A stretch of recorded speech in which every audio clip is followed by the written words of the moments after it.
This is the boyhood home of Confederate General Nathan Bedford Forrest. And the house was originally built by William and Sally Mayfield in 1825. And it was on what was before that a Revolutionary War land grant. And after our first war for independence, the Continental Congress couldn't pay the soldiers, so they gave them land in the Western Territory. And Tennessee wasn't even a state, it was a Western landholding of North Carolina.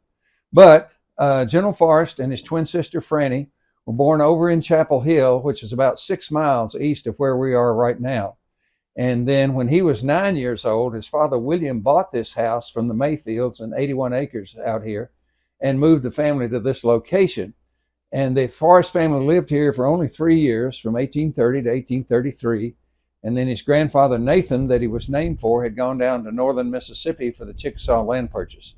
The Chickasaws had been moved out to what is today Oklahoma. It was the Indian nations back then. And he sent word back there's a lot of cheap land down there for settlement.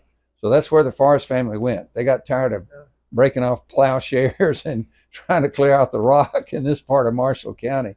So they packed up and moved to Mississippi.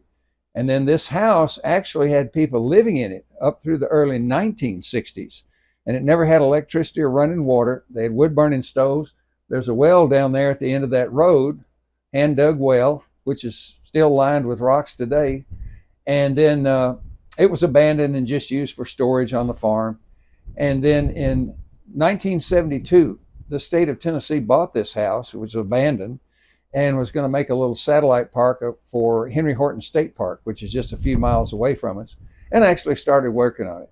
But then political correctness reared its ugly head, and they panicked and quit working on the home. And when I first started coming down here from Nashville, which is where I live, about 40 miles north of where we are today, this house was just about gone. First of all, there was no driveway, as you see behind us. You had to park out on the road and walk back here. And I've measured it. It's 0.5 of a mile to hike back here. And the windows were shot out in the house. There was no porch, which is where we're standing now. The roof was just held up with some 2x4s. And there's a barn over there. And you couldn't even see the barn from where we are. It's about 50 yards away. There were so many trees and weeds growing up on it. But 2 of our state representatives went to the Parks Department and said, well, look, if you're just going to let it fall down, why don't you give it to a nonprofit group that will at least take care of it? So in 1997, this land and 49 acres out here and the house was given to the Sons of Confederate Veterans. And we own the property now and have added some more. So we now have 58 acres and the Nathan Bedford Forrest boyhood home. And that's what we're working on.